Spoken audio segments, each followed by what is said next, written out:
Olá, todos e todas.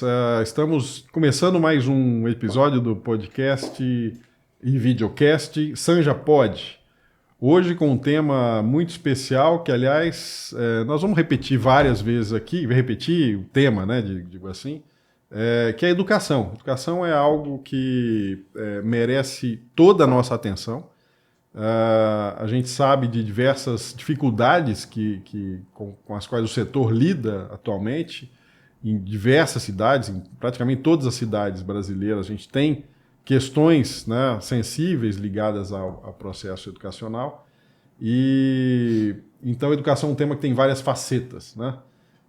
Então eu estou aqui com o Jeremias Sena, que é um professor, né, Jeremias? Sim. Pediria que você se apresentasse e contasse um pouco da sua história bem rapidamente aí para nós. Então, eu sou professor da rede municipal de São José dos Campos. Só trabalhei na rede municipal até hoje. Eu começo a minha carreira docente aí na música, no caso, né? Me formei em Ribeirão Preto, no Conservatório Arte e Som. Tive o privilégio de estudar com Geraldo Ribeiro de Freitas. Quem é da área do violão sabe, vai entender a importância de ter o privilégio de ter estudado com o Geraldo. Eu não sou, mas já ouvi falar. Já ouviu Você falar? tem uma ideia, então... Então, ele foi aluno de Isaías Atinge Sávio. um espectro grande aí. Ele foi aluno de Isaías Sávio, que é o pai da Escola Moderna do Violão. Então eu tive esse privilégio. Não foi objetivo, eu fui para lá para trabalhar e ganhei bolsa de estudos, continuei meus estudos e faço questão de lembrar, sempre, ele já faleceu, infelizmente, né? Essas pessoas não são eternas. E ele me ajudou. Então ele foi um cara que me ajudou. Então eu devo bastante ao Geraldo. E me formei em 2006, vim para São José dos Campos, fui trabalhar na Fundação Cultural. Já era objetivo. Eu vim de Ribeirão Preto já com esse pensamento. E trabalhei lá de 2007 a 2015. Fundação Cultural Cassiano Ricardo. Fundação Cultural Cassiano Ricardo. E nesse período, canto coral, principalmente o violão, né? As oficinas do Projeto Arte nos Bairros. E em 2014, abri um concurso na cidade. Aí um aluno particular falou para eu prestar o concurso. E fui lá, fiz a minha inscrição, mas não li o edital. Quando eu li o edital, eu lembro até hoje, a hora-aula era R$10,32. R$10,32. Era um concurso para lecionar no município. Isso, professor de arte. Sim. E aí eu desanimei, né, com o valor da hora-aula. Na verdade, é um absurdo, né? Coisa... E se você considerar que isso faz quanto tempo? 2014, né? Hoje, qual seria o valor da hora-aula no edital? No edital? Se fosse aberto um edital hoje. Mas não deve ter aumentado muito mais tanto do que isso? É que essa hora-aula ela é do o Fundeb, né? O valor hora-aula que aumenta todo ano. Né? Então...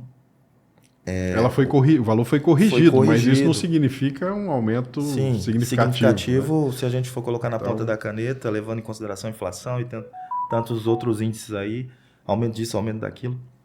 E aí eu desisti de prestar o concurso. Aí minha esposa falou, não, vai lá, você fez a inscrição.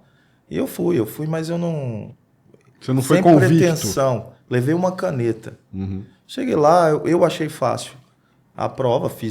Fiz uma redação que eu não passaria a minha redação, estou sendo sincero. Mas assim... Você não aprovaria a sua própria redação? Eu não aprovaria. E eu fiquei em 13º nas afirmativas e falei, provavelmente na redação não vou passar. Aí fui aprovado na redação, caí para 39º. Aí em 2015 eu entro como PD, que é o prazo determinado, professor prazo determinado, numa escola piloto. Só explica pra gente o que é o prazo determinado. Você tem um professor efetivo e tem um PD. O PD ele tem um prazo determinado. Geralmente esse contrato começa a partir de fevereiro e vai até segunda semana de dezembro. Aí se encerra esse contrato. E aí no outro ano ele vai passar pelo processo de escolha de sala. Primeiro esse processo acontece entre os efetivos, né? Os efetivos, eles tem aqueles que já são lotados. Por exemplo, eu estou lotado no Dom Pedro de Alcântara. Então, ali é a minha escola. Eu só saio dali se eu quiser, né? Mas Aí tem as salas que são abertas. Passado esse processo com os efetivos, aí o prazo determinado entra na escolha. Aí lá para janeiro, se eu não me engano, já começa esse processo. Para eles assumirem também assim que acontece, né? Assim que começa as aulas, eles já conseguem assumir. Entendo que o professor do prazo determinado ele tem um caráter mais precário de contratação, um regime diferenciado de contratação, imagino. O regime não é seletista, no caso, sim, né? Sim. Então, aí eu trabalhei 1 ano assim, e depois eu fui chamado para efetivar. Meu primeiro ano foi turbulento, né? Porque eu trabalhava na Fundação Cultural, dava aula de música, trabalhava arte. A arte, você tem que trabalhar 4 linguagens, no mínimo. Artes visuais, que é um leque de opções, né? Teatro, dança e música. Se eu não me engano, em 2015, porque assim, criou-se a obrigatoriedade do ensino de música. Então era para as escolas ofertarem o ensino de música fora das artes. Só que aí passou o prazo de adequação, o prazo de adequação, eles mudaram a lei. Então música entrou ali, no balaio das artes, né? Então não é fácil a vida de um professor de arte. Então nós temos um planejamento, você tem que ensinar todas essas linguagens de forma superficial. Então meu primeiro ano foi complicado, porque eu tive que aprender a dar aula, né? Então uma semana eu estava falando de um assunto, outra semana falando de outro assunto. Num contexto mais amplo que a artes, né? Sim. Não só música. Né? Não só música. Então foi complicado. Mas aí no próximo ano, uma amiga me convida para o Dom Pedro, eu vou para lá e eu sou efetivado e lá eu permaneço e estou lá até os dias de hoje. Legal, bacana. Aliás, esse é um tema que merece outros episódios, que é a questão da cultura, né? E de como isso interage com a educação, como é que a gente lida com cultura e educação, enfim. Sim. Mas, Jeremias, eu queria te perguntar e pedir para você nos esclarecer um pouco. No final do ano passado, houve aí uma questão importante que movimentou a cena da educação, né, os professores, enfim. Houve aí uma movimentação crítica à prefeitura por uma resolução que virou uma lei complementar, né, acerca dos gestores educacionais, né, especialmente do corpo de diretor, né, o que compõe a gestão das escolas. Coordenadores, enfim. Supervisão. Conta pra gente qual foi o objeto, qual foi o problema levantado nesse caso, né? Por que isso é importante?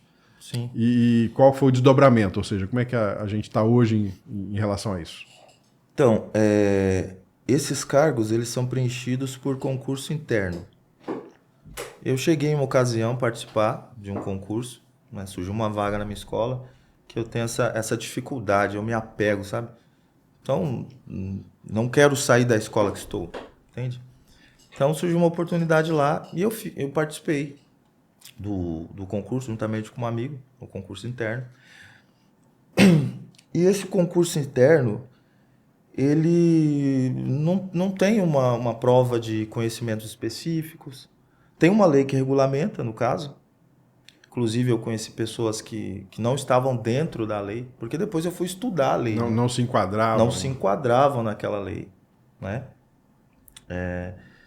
Então, o processo é uma dinâmica em grupo. Você escreve uma redação, coloca uma foto 3x4. Esse foi o processo que eu participei. Depois o processo sofreu uma mudança. Inclusive, na troca de secretários, né? Eu tive a oportunidade, através de uma pessoa que eu conheço, de dar algumas dicas sobre esse processo. Então, o último que teve prova. Só que eu tenho um amigo que hoje ele exonerou, porque ele se sentiu mal com isso. Ele gabaritou a prova. E ele não foi chamado nem para tomar um café. Ou seja, tem uma ingerência sobre essas indicações e ao final, há uma... Sim. Há uma predominância de um processo de indicação política sim. para esses cargos. Sim, esses Eu cargos, acho que esse era o grande... Na grande maioria, sim. Existem pessoas que estão lá que não foram indicações políticas. Né, que realmente ela conseguiu De alguma forma ela conseguiu. Teve a municipalização de escolas também, né? Sim. Então, escolas estaduais que viraram passaram a ser municipais. Então aí trouxe essa oportunidade de alguns que não tinham indicação conseguirem sim. o cargo. E esse é um processo que é complicado, porque quando você pensa em gestão educacional, e já há pesquisas que mostram isso, a gestão educacional, ela em sintonia com a comunidade, né, escolar, que envolve pais, envolve os alunos, propriamente dito, mas pais também, outros gestores e o corpo docente, Sim. Ela protagoniza, ou seja, ela faz com que os resultados do processo educacional avancem, né? Melhorem. Sim. Então, se pegar os indicadores de performance, se a gente for considerar assim, sim, mas outros também mais qualitativos, você vai ver que as escolas melhores estão dentro de um processo em que a gestão é avalizada, é bem avalizada pela sociedade, há uma costura bem feita, né? Há uma trama bem colocada nessa relação. Pais, alunos, sim, professores e a gestão. Isso faz parte da gestão democrática. Exatamente, né? Exatamente. E quando você rompe com esse processo, quando você passa a fazer indicações políticas para a gestão escolar, você rompe com esse processo. Sim.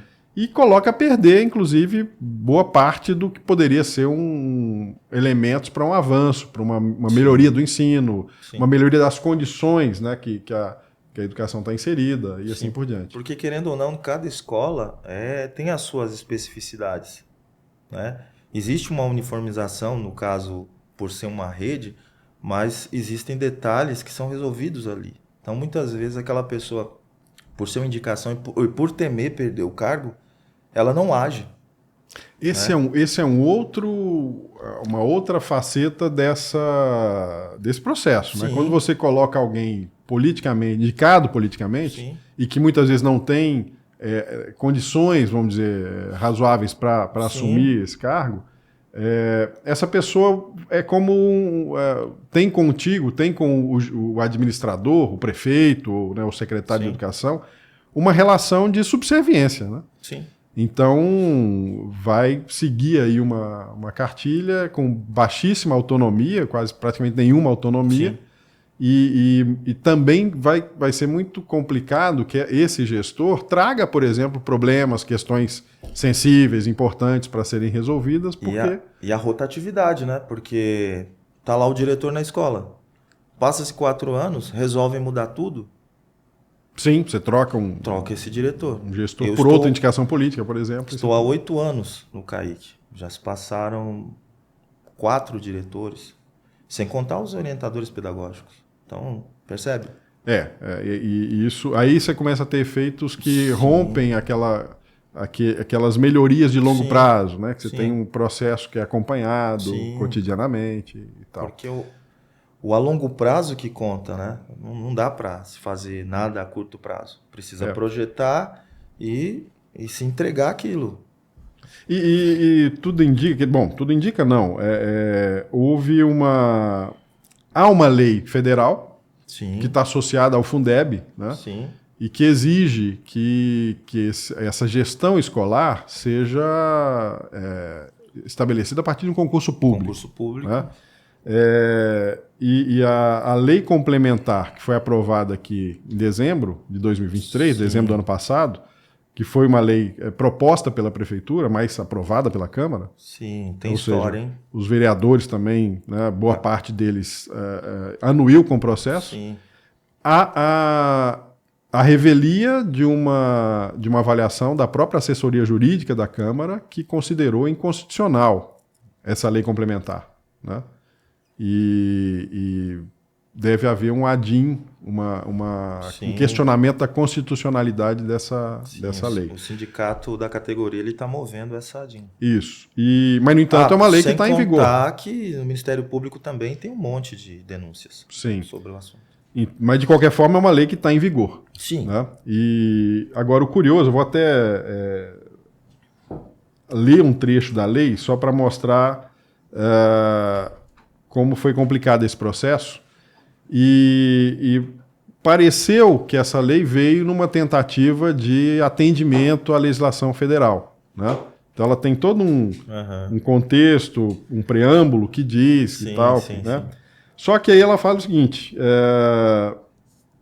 no seu artigo 3º, fica alterado o caput da lei anterior, da 454, de 2011, sim, que passa a vigorar com a seguinte redação. Essa é a alteração proposta.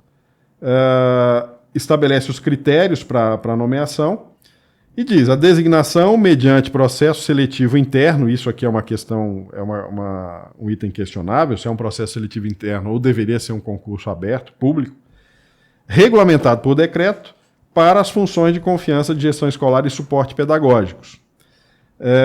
E aí o mais importante, fica acrescido ao artigo 4º a lei complementar com suas alterações com a seguinte redação: as designações criadas por essa lei complementar deverão atender ao disposto nessa lei e no seu regulamento. Fica estabelecido o prazo de 4 anos a contar da promulgação dessa lei para que a Secretaria de Educação e Cidadania promova a designação das funções de confiança da gestão escolar. Ou seja, ela, de fato, prorrogou por mais... Embora tenha, né, criado a pressuposição que vai ser por concurso, embora ela tenha colocado concurso interno, mas ela prorrogou, a própria lei já prorrogou por 4 anos a entrada em vigor desse processo. Quer dizer, então, ela deu ao prefeito mais 4 anos. E nesse período ele pode nomear. Ele nomeia, ele indica como ele quiser. Né? Ou como está especificado aqui, mas é uma coisa muito ampla que não define. Tem a regulamentação do cargo, o curso que a pessoa precisa ter, mas, né, não é bem assim. Tem pessoas que não se enquadram lá naquelas... no que está descrito na lei. Sim. E é curioso o prazo, né? Quer dizer, isso é uma coisa que ele teria como implementar em menos de um ano. Sim, né? Com certeza. Criar, definir os critérios, né?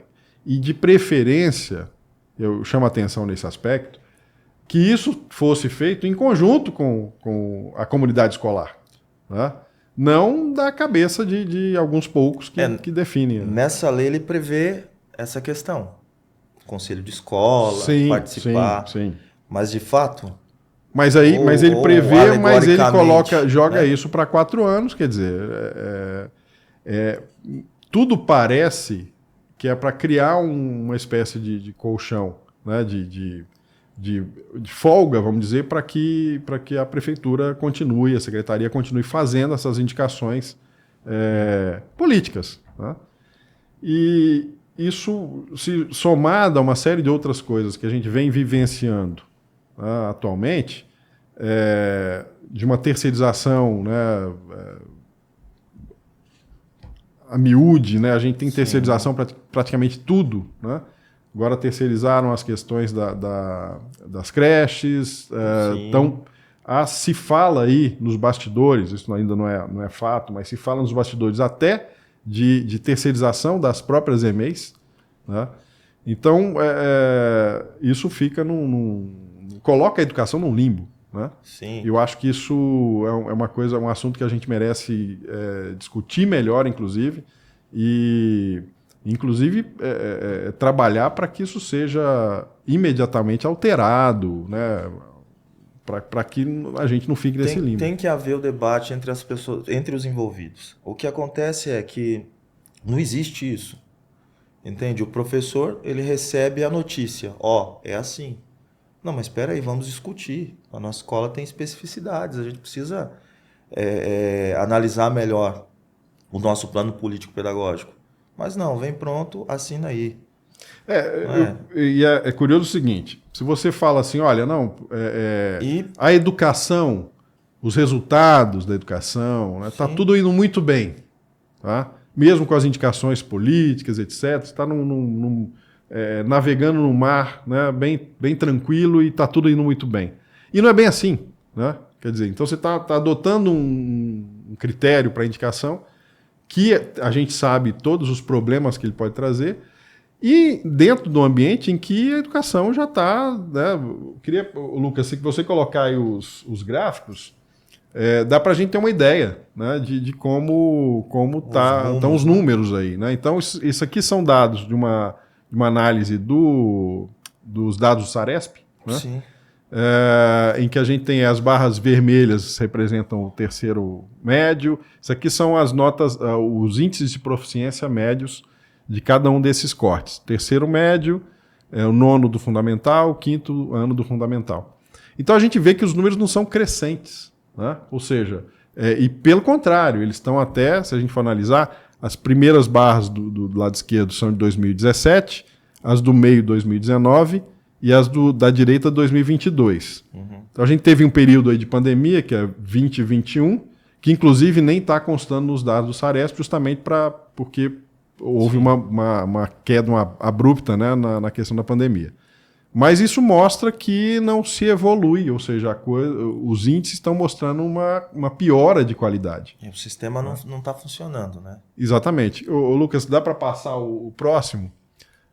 Esses são dados só da rede municipal. Né? Então, o nono do fundamental, o quinto do fundamental. Lembrando, a rede municipal não tem ensino médio, né? Então, ela concentra todo o seu esforço no básico e fundamental. E o ensino médio fica a cargo do Estado. Né? Sim. Mas o Estado atua também no fundamental, no básico. Né? Então você tem escolas estaduais, uma parte que ofertam vagas para o fundamental, o primeiro e segundo ciclo do fundamental. E mostram, os gráficos mostram que a gente não tem uma diferença muito grande entre estado e município. Então esse é um outro fator. Sim. Porque o dado do estado, dos números das escolas estaduais, apresenta uma queda, muitas vezes o gestor municipal fala assim, não, isso aí são dados do Estado. Eu não tenho ingerência sobre as escolas do Estado. E não é bem assim. Na verdade, você está falando de uma população do seu município. Sim. Né? Então, os alunos que estão lá na escola estadual são cidadãos joseenses. Né? No caso de São José dos Campos. Sim. Então, não dá para o município simplesmente dizer, não, aquilo é do Estado, aqui é meu ignorar. Passa mais um aí. Aqui a gente vê a queda. Né?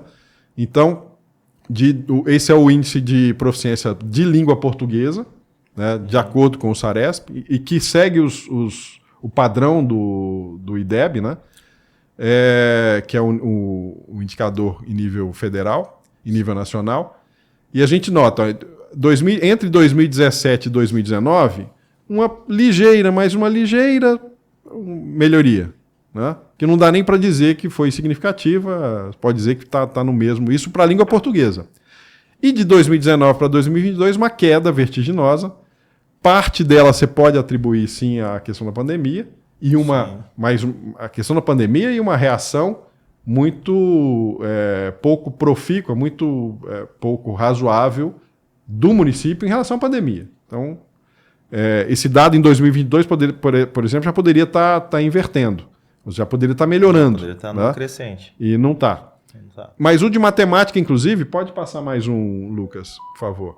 O de matemática mostra que, pelo contrário, entre 2017 para 2019, você já tinha uma ligeira queda. Ou seja, de fato, esse número não estava melhorando. Né? Sim. E aí uma queda bem acentuada no pós-pandemia. E 2022, que já poderia ter tido uma melhora. Então você nota que, do ponto de vista de performance quantitativa, né, que são os elementos que a gente tem, né, em massa para analisar, os dados da educação no município, esses dados são de São José dos Campos, não estão evoluindo, né, como poderiam numa cidade, uma cidade com toda a capacidade que São José dos Campos tem. Os recursos que essa cidade possui, o que ela tem e o que ela recebe. E tem um outro gráfico, que esse é um recorte interno dos dados. Né? Também, e esse aqui é do extrato municipal, são das escolas do município. Sim. Né? Então a gente olha ali os 4 níveis da avaliação, da proficiência, do nível 1 mais à esquerda até o nível 4, você estaria melhorando. No nível 4 é o melhor. Né? São os alunos mais avançados. Sim. O extrato mais representativo aqui é o nível 3. Tá? Então você poderia dizer, olha, eu estou ali num nível regular para bom. Né? Porém, se a gente somar os dados do nível 2 com o nível 1, que é o abaixo do regular e o abaixo do básico, eles representam mais do que o nível 3.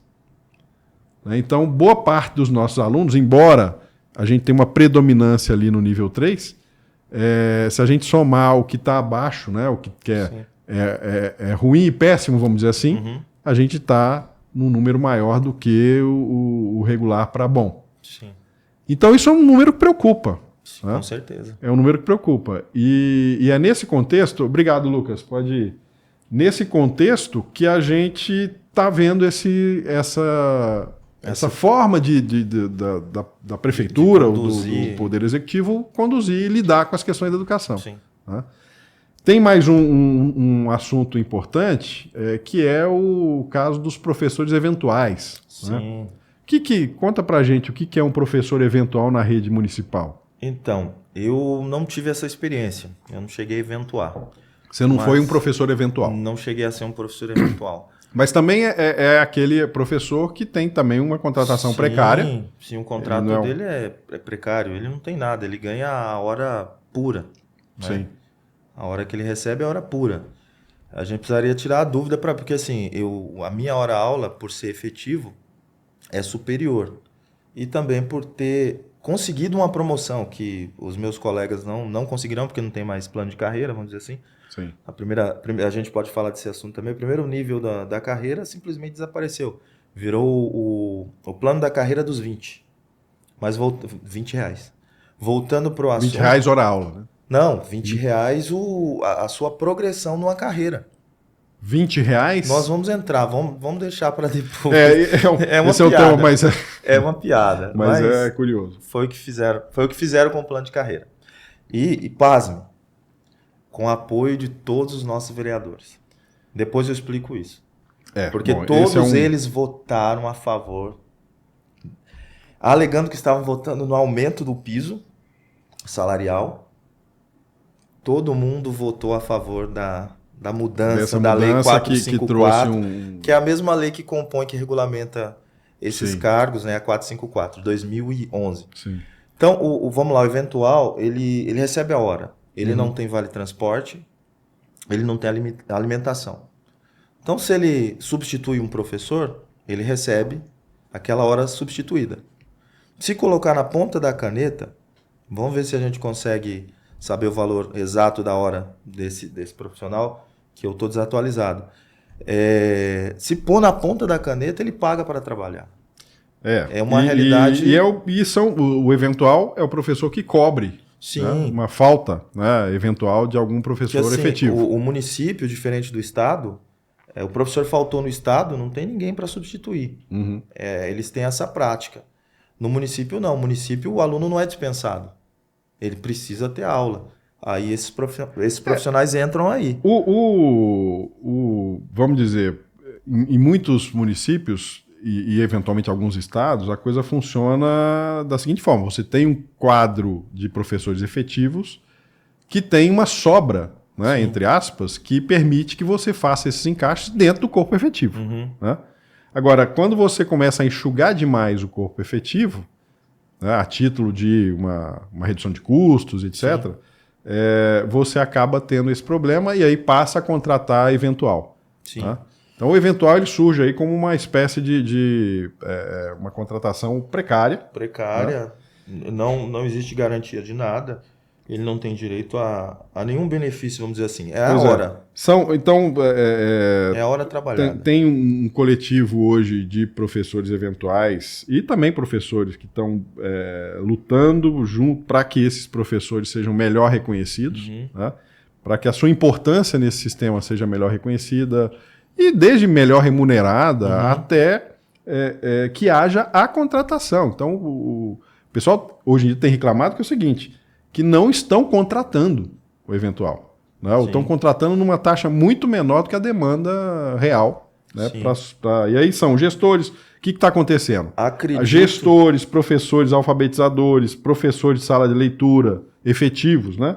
professores API e AEE. Sim, né? São professores que trabalham com alunos com dificuldades, né? Eles têm dificuldades cognitivas, alunos com laudos, né? Uhum. Ou seja, que são professores que estariam dedicados a uma outra função, uma outra função, né? Sim. Mais específica e tal, e que estão tendo que sair dessas funções para assumir Sim. o lugar dos eventuais que não estão sendo contratados. E aí você deixa capenga, ou você deixa lacunas nessas outras funções. Né? Na minha escola, por exemplo, a nossa orientadora ela foi para a sala. Se eu não me engano, o vice-diretor também teve que ir para a sala. Nós estamos com 2 pessoas afastadas. Que estão, um com dengue, né? E a outra, se eu não me engano, ela tá gestante.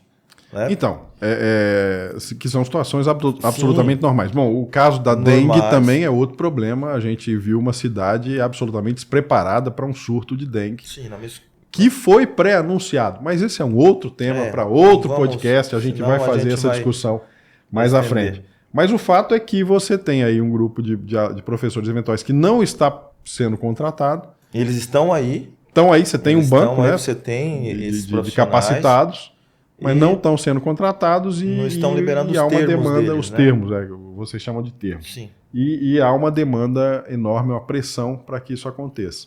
Então isso é outra coisa que vai fragilizar e certamente o que vai acontecer. E a questão toda, Wilson, é por que não estão contratando se outrora contratavam? Há que se responder essa pergunta. Isso é uma mera redução de custos? Eles simplificam dizendo, não, essas pessoas estão reclamando porque não passaram no processo. Olha que absurdo. Tem uma coisa que está ligada com a questão dos diretores, dos gestores. Né? Um gestor, quando indicado politicamente, ele dificilmente vai reportar uma situação real, problemática da escola para a secretaria, etc. Por quê? Porque está ali indicado politicamente e se ele falar demais, né, eventualmente ele pode ser se ele bater de exonerado. Frente demais, ele pode voltar para a sala de aula. Exatamente. Né? Então esse é um outro problema associado a essa questão da indicação. Uhum. Então muitas vezes esses problemas não chegam, né, são filtrados para a secretaria ou algo assim, porque você tem aí gestores que também não estão muito interessados em passar problemas, entre aspas, né? Em levantar essas questões. Então isso é realmente um aspecto muito complicado. Mas isso é real, eu sou testemunha, eu estou vivenciando isso, eu estou vendo. E vários colegas estão. Não é a minha escola em si que está faltando eventuais, nós temos 2 agora, 2 eventuais. Só que a escola que eu trabalho, Dom Pedro de Alcântara, ela é uma escola de período integral e são 3 períodos. É manhã, tarde e noite. É uma demanda enorme e aí, bom, qual que é o problema? Do ponto de vista do executivo municipal, tudo que está acontecendo agora, todos esses problemas na educação, eles vão se refletir lá na frente. Né? Então tem uma questão temporal aí, que muitas vezes o executivo municipal ele raciocina assim: bom, isso aqui eu vou enxugar, vou deixar de gastar aqui para gastar com outras coisas que eventualmente, né, estão na minha cabeça, eu priorizo. Né? Por exemplo, recapeamento de via asfáltica, por exemplo. Sim. E as consequências disso vão acontecer daqui a 4 anos, 5 anos, ou seja, talvez eu nem esteja aqui quando isso acontecer, né? Porque os números da educação vão se refletir mais à frente. Não você tem problemas imediatos, mas a gente capta esses problemas a partir de indicadores que vão se refletir muito mais à frente. Né? E aí o investimento em educação ele fica precarizado. Esse é um problema da gestão municipal. Tá? O olhar muito mais para a educação como um gasto, uma despesa, não um investimento, né? e que também traria efeitos, né, positivos ou negativos só depois de um certo tempo. Então a educação nos municípios precisa de uma política e planos, né, educacionais que sejam efetivos e seguidos, né, que haja uma garantia que eles sejam seguidos independente da gestão. Né? Por quê? Para você evitar essa rotatividade, essa mudança, né, de paradigmas, inclusive, e de comportamentos, de atitudes, né, que prejudicam, né, todo o ambiente escolar, prejudicam a relação da comunidade escolar com as escolas, e isso é extremamente prejudicial para o sistema como um todo. Sim, com certeza. Não é isso, Jeremias? Com certeza. Jeremias, a gente está chegando ao final, quero te agradecer aqui. Já? Esse é um tema, a educação é um tema que merece muita atenção e tem uma série de facetas, né? Então tem vários aspectos ligados à educação. A gente vai voltar a falar sobre educação aqui, sobre vários aspectos da educação, inclusive sobre avaliação. A gente colocou uns números, uns indicadores, mas há que se criticar, inclusive, os indicadores. Sim, né? sim. A gente está falando aqui de alguns indicadores quantitativos, mas há outras formas de avaliar, há questões qualitativas que importam. Sim. Né? O ambiente escolar, como é que a gente avalia o ambiente escolar, o ambiente propício, né, a que as crianças e os educandos, né, tenham prazer em estar ali naquele ambiente e aprender dentro desse ambiente. Né? Então, acho que essa troca é importante e nós vamos falar mais sobre educação. Vamos colocar um adendo aí do plano de carreira dos 20. Fala o que é. Interessante o plano de carreira dos 20. O que é os 20, que era uma piada e eu comi bola aqui, que eu não entendi a piada. 20 reais? 20 reais. O que aconteceu, né? Teve aquele ato, não teve ajuste do Fundeb, né? Do valor do aluno. E aí veio o valor do aluno e veio o valor X do piso nacional. 4.120. Posso estar errado quanto ao número. Em torno disso. Em torno disso. Aí o que aconteceu? São José tem a lei 454, que regulamenta o magistério, e diz o seguinte, que São José não pode pagar abaixo do piso nacional. Ou seja... Sim. São José passou a pagar abaixo do piso. Aí houve-se uma movimentação do executivo para aumentar o valor inicial. A carreira começa no nível 1. Nós temos vários níveis. 1, 2, 3. Se eu não me engano, vai até o 4. São níveis. Sim. Né? Sim. O nível 1, nível 2. No meu caso. O professor ingressa no nível 1. Sim, no meu caso eu estou no nível 2, 5 anos. Eu passei por um processo concorridíssimo, né? Você tem que ter no mínimo aí 9,8. Na época eu consegui com 9, de avaliação. Isso, 9,8 para conseguir. Entrei na cota de 8% e consegui a minha promoção. Então eu mudei de nível. Né? O nível de baixo onde estou ainda é 6%. Né? Você vai pulando de casinha de 6%. Aí o que acontece? Aumentou aqui, São José passou a pagar abaixo. Só que existe uma lei, não pode. Não pode. Aí foi feita a movimentação, o executivo preparou, porque aqui em São José dos Campos o executivo faz as leis relevantes sempre vêm do executivo, né? Aí ele criou a lei e mandou, sem consultar sindicato. Esse é um outro tema para a gente conversar em outro podcast. O executivo faz as leis e a Câmara vai a reboque. Sim. Né? Então a Câmara deixa de exercer uma função essencial, que é o de legislar. São legisladores. Né? Assim como não executa também a função de fiscalizar. Também. O executivo organiza as suas conveniências com a Câmara de forma que pedidos de informação, isso é um absurdo, né? Talvez uma, entre aspas, jabuticaba josense. Pedidos de informação da Câmara para o Executivo são barrados. Sim. Né? Então você não tem nem informação para fazer a fiscalização. Mas esse é um tema para um outro podcast. Uma das minhas decepções, né? Porque você vai recorrer e fala, pô, não, peraí. Mas voltando lá, e o que aconteceu? Ele mandou. Ele aumentou o inicial, porque ele foi obrigado pela lei federal. Sim. Né? E não repassou na carreira. Ou seja, então você prejudicou o plano de carreira. Sim. Né? Ou seja, o nível inicial ficou perto do segundo nível. Sim, eu deixei de não só eu, várias outras pessoas, mas para entender, eu perdi entende? Sim. Para elevar o nível inicial, que é uma determinação, todo ano tem esse reajuste, inclusive, se eu não me engano, vai ter que pagar retroativo, tem que ver direitinho, aumentou o inicial, né? Teve um reajuste, Sim.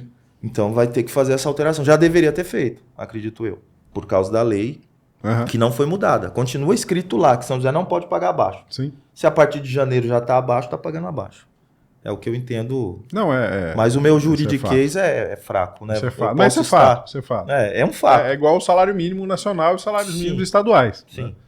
O estadual não pode ser abaixo do nacional. Com isso, o que ele fez?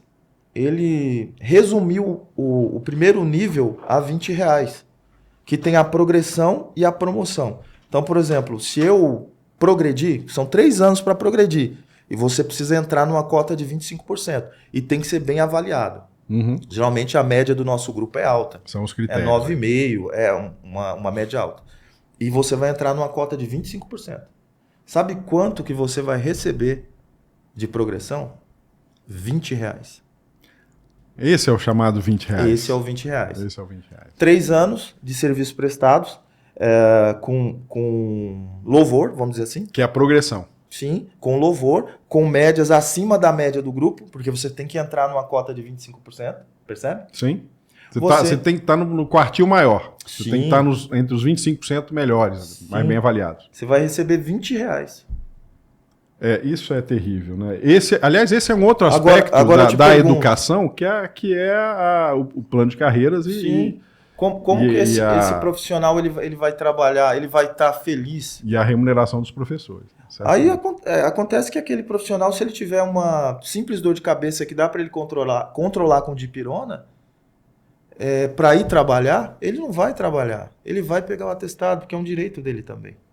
Entende? Esse é um tema... É a falta de motivação do profissional que já está na rede. E isso demonstra a forma como se lida, né, como é tratada a educação na cidade de São José dos Campos. E nós precisamos mudar isso. Isso precisa ser mudado. Isso é o nosso futuro. Isso é o futuro da cidade, é o futuro das crianças e é o futuro de todo município. Quer dizer, se você não lida com a educação de uma forma eficaz, contundente, que envolva a comunidade... É uma engrenagem, né, Wilson? Você mina exatamente o futuro. Nós não estaremos aqui para sempre. Eles vão nos substituir com certeza. Mas como acontecerá esse processo de substituição? É isso. Então, se não existe essa preocupação com isso, né, vamos lá, esse egoísmo, você não precisa... Mas não, isso vai acontecer um dia. Nós não somos para sempre.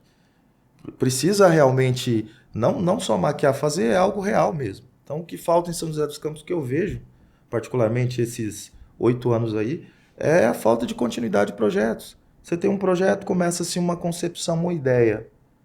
Essa ideia não vai para frente. Troca-se o executivo, a ideia é boa, a ideia vai ser engavetada. Engavetada. Mas, enfim, também é outro tema. Você vê que tem vários temas que vão ser discutidos com relação à educação. Muitos assuntos. E esse podcast certamente não pretende esgotar essas questões. Né? Então, a gente falou aqui, especialmente de 2 situações que têm ocorrido, que estão ocorrendo em São José dos Campos. Que estão no momento. E que são questões do momento, importantes da gente levantar informar, né, ao cidadão o que de fato está acontecendo. Sim. Mas essas outras questões a gente vai voltar ao podcast, outros episódios mais adiante. Eu convido aí a todos vocês para continuar com a gente e a gente vai tratar desses temas mais adiante. Tá? Jeremias, muito obrigado pela participação. Eu que agradeço pelo convite. E siga a gente aí também, que a gente vai trazer esses assuntos em outras ocasiões. A gente encerra aqui mais um Sanja Pod, a voz da cidade, e que pretende elevar o debate público sobre as questões que importam à cidade. Sigam a gente, continue com a gente, clica aí no inscrever, comente, compartilhe esse conteúdo, que eu tenho certeza que elevando o debate público a gente vai fazer uma cidade melhor.